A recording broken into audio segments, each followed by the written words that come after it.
Muslims in southern Egypt killed 2 Christian men for failing to pay them protection money. As CBN News reported earlier, Muslims in the area are demanding that Christians pay them jizya. That's a kind of tax that Islamic law requires religious minorities to pay Muslims.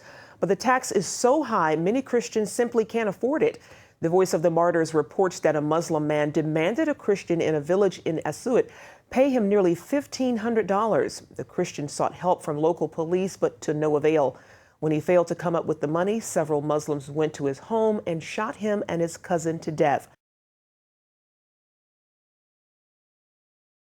America has spent the last several years combating the adherents of the religion of peace. This is not our first go around the war on terror. We had a war on terror from 1784 until 1816. Under 4 presidents, 15% of the federal budget was spent on the war with terror. In one particular point in time where we'd had American troops overseas in northern Africa, that part of the Middle East, and for 5 years under Thomas Jefferson, from 1801 to 1805, they're back home now. We have a peace treaty for the time being, and it's like, we've lost a lot of Americans. We spent a lot of money. What was this all about? And it's at that point in time that this book comes out. This is the first American edition of the Quran. Published in 1806 during Jefferson's administration. It's to explain to Americans why we just did what we did, why we had to go to war against this. At the beginning, it has a note to the reader. So the note to the reader, and this is what it tells the reader, is you really need to read this book, and if you do, you'll understand why the war was going on. It said, "Reader, thou wilt wonder that such absurdities have infected the best part of the world, and will avouch that the knowledge of what is contained in this book will render that law contemptible." Once you understand this, you'll know exactly why we were at war. This is what they do. This is part of the religion of peace. Today, we don't encourage you to read this. Back in the first war on terror, they wanted every American to read this and know what the issue was. It's funny because this lie has enabled the left over decades to slowly chip away at what I like to call public displays of Christianity, because the wall, the separation. And yet now I kind of look at what the left has morphed into. Yeah, it's competing interest groups are aligning themselves against what we consider traditional America. That's what the Democrat Party is at this point. But at the same time, that's morphed into a religion. Yet, as you've noted, they want to take religious concerns for minority religions, particularly Islam in America, and they want to try and ensure that there is no separation of the state.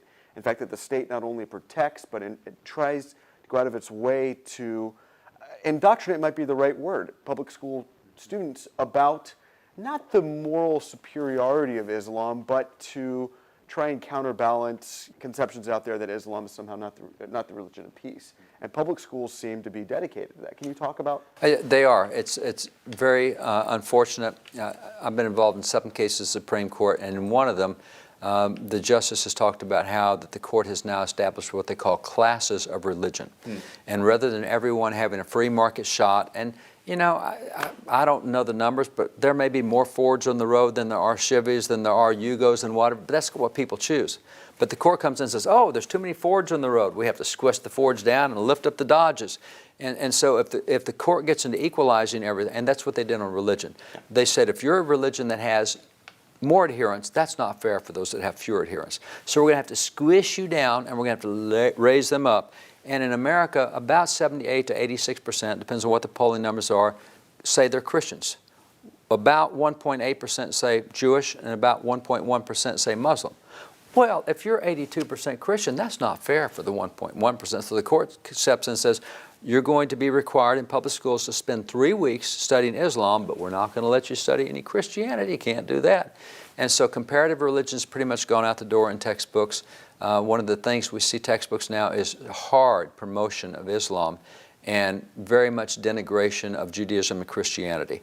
And so that's the concept of the classes of religion that the court has stepped into, which is absolutely opposed to what Jefferson wanted on the free market. He didn't have trouble with other religions, but he wanted to be free market, where you choose your religion, you choose your beliefs.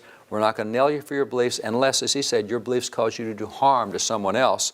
And oftentimes Islamic beliefs do cause harm to someone else. And there were times when Christian beliefs did back in the 1500s in Spain and elsewhere. That's when the government stops it. Outside of that, we're going to let it be free market. And that's not the policy we have today.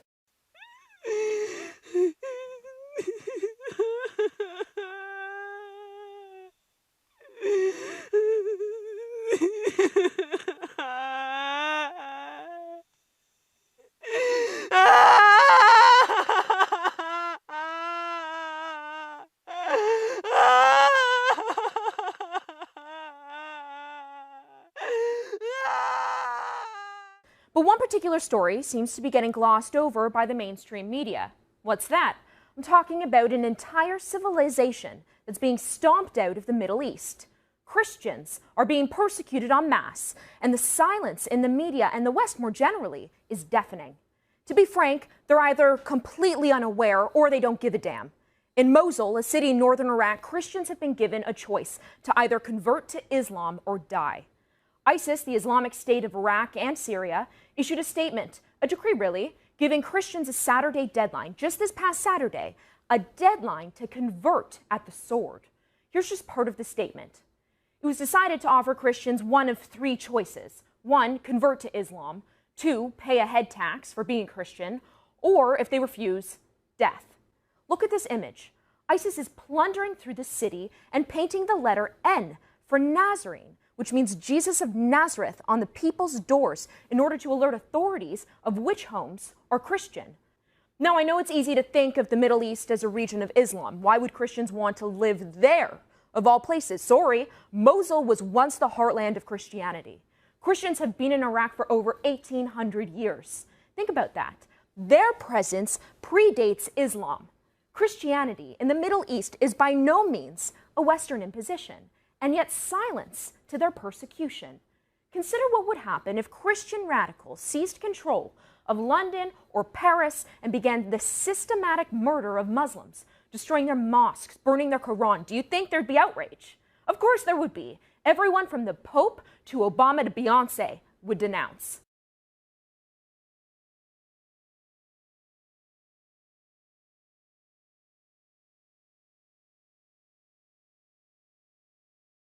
Barack Obama, I think, had said that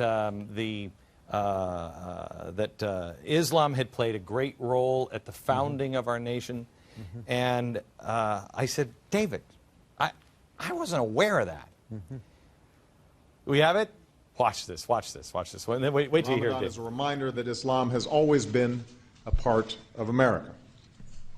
The first Muslim ambassador to the United States from Tunisia was hosted by President Jefferson, who arranged a sunset dinner for his guests because it was Ramadan, making it the first known iftar at the White House more than 200 years ago.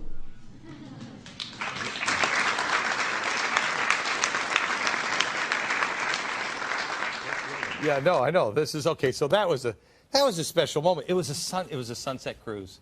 And they held hands, and it was so beautiful. By the way, David Barton, in case you don't know for some reason, David is the founder and president of wallbuilders.com, and I ask you to put your money where your heart is.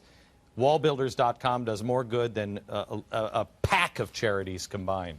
All right, so David, go ahead. Come on. Let's take this thing, because what's happening now, and you covered the Muslim Brotherhood. What's happening, it's a historic organization that goes back a long time, and they're really trying to get a foothold in America and make us think that they're mainstream and normal. And so part of what you get is the president saying that. I was talking to, we have a radio program, General Jerry Boykin was just on it, and he's the guy who ran Delta and everything. He says so far, in just the last few years, we have 27 judges who have used Sharia law in 23 states for court decisions. So Sharia law is already in effect. So people of Oklahoma vote and they say, we don't want Sharia law. And of course, that gets taken to court and the judge says, yeah, you can't have an amendment that says you don't want Sharia law. So this thing is really creeping in. Obama's one, got another clip to show you. Now, Jefferson, everybody keeps trying to tie to Jefferson. You know, you get Jefferson's out there, and so Obama says Jefferson did the first iftar dinner.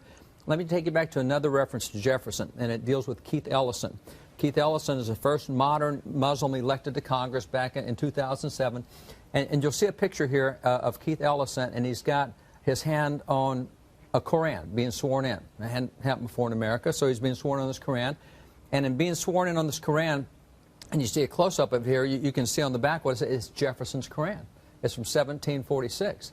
And so we got a quote from, a great quote here from Ellison. Let me show you this quote we got.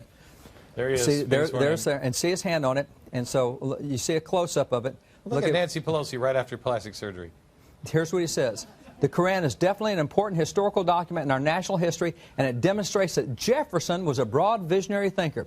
It would have been something that contributed, the Quran would have been something that contributed to his own thinking. You know what? I agree with that. I say we take that from Keith Ellison. I agree with every word of that. I do too. You do? I do. I totally agree, just not the way he meant it. Yeah, it's totally opposite of what he meant. Right. Because when you take those two things and put them together, how does Jefferson get tagged with this Quran thing?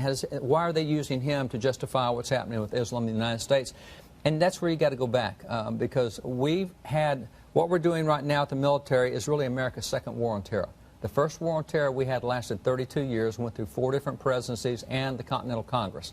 So you have to go back to where did we get involved in our first war against Islamic terrorism and radical Islam. You have to go back to the end of the American Revolution. 1783, we signed the peace treaty. We've been up to our ears fighting the British and haven't had time to see anything else. But overseas, we've been attacked by Islam.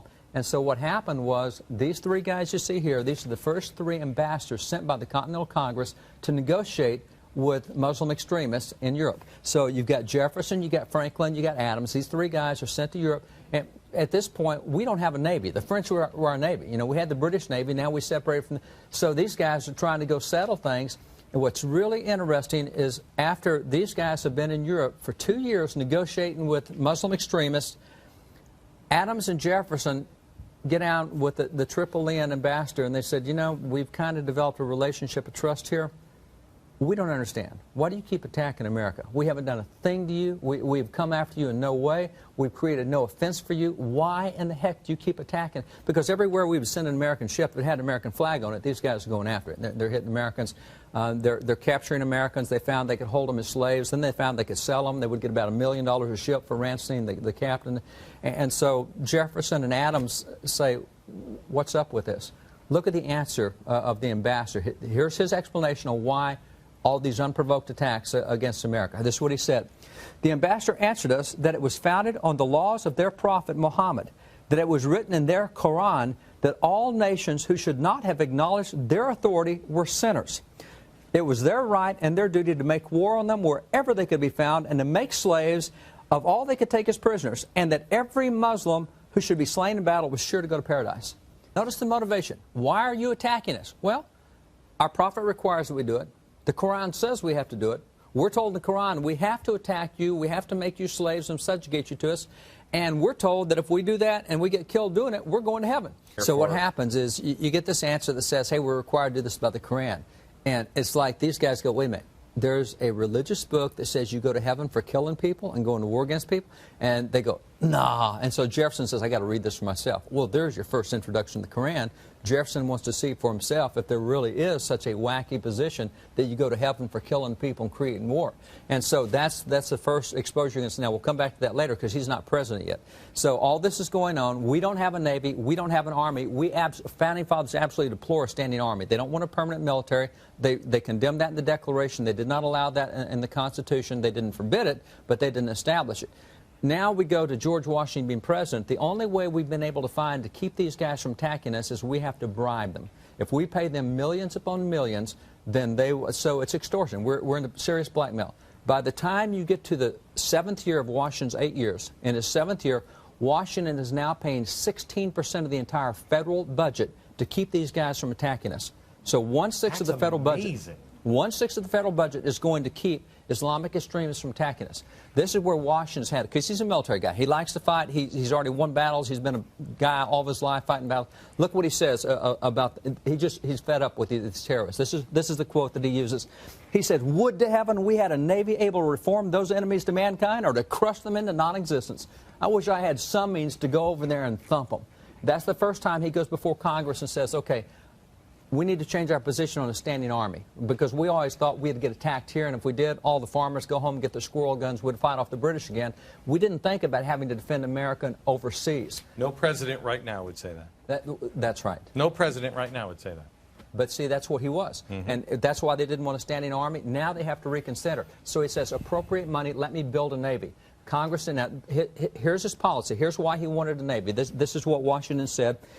He said, To be prepared for war is one of the most effectual means of preserving peace. If we want to end this war, we got to be able to fight a war, and we can't do it. So Congress, that's exactly right, strength. So Congress appropriates the money, they give him, but he's out of office. So now John Adams comes in as president. John Adams comes in. It is John Adams who builds the Navy. John Adams is known as the father of the American Navy. He's got a Navy. Let's go end this thing. He does not end it. Why not end it?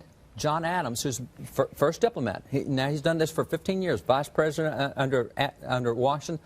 He says, I know these guys. He said, if we get involved in a conflict with them, he said, it's going to last forever. He says, I don't think the American people have the stomach to take on Islamic terrorism because it'll last a long time. This is not a quick fight like the British. So he refused to do that. Now, at the time he went out of office, we're now up to 20% of the federal budget being spent to pay off these guys to keep them from attacking us, and that's not even working all the time. They're still attacking us. So now we come to Jefferson. Jefferson, the president, goes in. Jefferson goes in and he says, I've had it. I'm not going to pay. And by the way, we were already having tax protests then because we're paying so much of our taxes to pay off these terrorists that it's costing Americans. And so you're getting tax protests over this, the fact that we're not fighting, we're paying extortion money. Jefferson says, I'm not paying any more bribes. At that point, two of the Islamic nations declared war on the United States. First official war declared against us as an independent nation was when we stopped paying tribute and stopped negotiating and stopped playing around with extortion money. And so Tripoli declared war and Algiers went to the point of declaring war. So we got two declaring war. And he says, who cares? And so he takes this brand new Navy he's got and he ships this Navy overseas because there's 4 nations going after us, actually 5. When we started shipping the Navy, 3 of them backed off and then 4 backed off, and so we only had Tripoli to deal with. And so you see the American Navy sailing over, a brand new Navy, first time we've had our own Navy. They get there, and there's some cool pictures here. You'll see a picture of the fighting that's going on. It was hand-to-hand combat, close quarters, the same kind of thing. See, here's the Navy sailing out. They're headed over to North Africa, to Tripoli specifically, and here's the type of battles you see going on.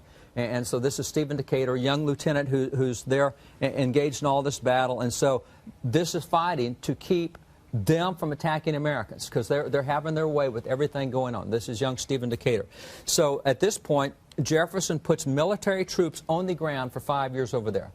That's where we get our Marine Corps hymn. Our Marine Corps hymn says, from the halls of Montezuma to the shores of Tripoli. That's the first war on terror. The first time we had to fight Islamic extremists, and that's the Marine Corps hymn. Halls of Montezuma to the shores of Tripoli. Now, this thing is over in 1805. So now we come back home. We've got a time of peace, if you will. And in 1806, this is printed. Now, this is the first Quran printed in the United States. This is 1806. Is it printed? Jefferson is our president here. And here's the first American edition. The Quran says right here. Now, interesting thing, why print a Quran? Because we've been fighting these guys for 5 years, and people are going, what in the heck are these guys thinking? Well, if you want to know what they're thinking, let's read their book. So here we come out with I got to read you the introduction. This is... You're going to love this. Here's the editor's introduction, and it says, this is a book. This book is a long conference between God, the angels, Muhammad, and on through it goes. Set it up. When you get done with this book, this is what it says. You'll find, he says, you'll wonder that such absurdities have infected the best part of the world. They're saying, you will not believe what these guys believe. When you read this book, you won't believe the absurdities that have infected that much of the world, and you will avouch that the knowledge of what is contained in this book will render that law contemptible. If you read this, you will have contempt for Islamic law. And that's why they put this out, because we've just gone through 5 years of fighting these guys, and we need American people to know what this is all about, because we didn't start this. They're the one, and they said it's in our Quran. We do this because it's in our book. We're only doing what our book tells us, and so Americans needed to know what the book said. So that's where you get it. What happened after that? Well, what happened after that was we had a period of peace, and that period of peace lasted, and then you come to James Madison as president, and James Madison gets involved in the War of 1812. And so the War of 1812, we're fighting the British. And don't ever think that foreign nations don't watch what's happening with our domestic policy. We were all tied up fighting the British. Our Navy's tied up. Here's Perry and Lake Erie, the battle. We're all tied up fighting the British. Islamic extremists say, hey, we can attack again because their Navy is all tied up. So they start whacking American interest again. And Madison couldn't do a thing about it because we couldn't carry on a war on 2 fronts. We could only carry on 1 front. But as soon as that treaty was signed, 1815, John Quincy Adams negotiated the treaty. Madison loads up the Navy again and sends them back overseas. Now that young Lieutenant Stephen Decatur is now made the commander, taking the Navy and the Marines back overseas. And for two years, they thump Algiers, and they just beat their brains in. And after 2 years of that, and here's some more of that hand-to-hand combat that you see Stephen Decatur again leading these groups. After 2 years, they came back to the table, and at the end of 2 years, they signed the peace treaty. And after 32 years of having a conflict with these guys, we finally reached a period of somewhat peace. But their position was, we always, and this is General William Eaton, who led the first expedition under Jefferson, had been a diplomat before, and he said the problem is they consider Americans a weak sect of Christians because we won't fight. And since we won't fight, they're willing to come after us. And so that's why Jefferson said, I'm willing to fight, and that's where things turned around. After we showed a willingness to fight, they left us alone.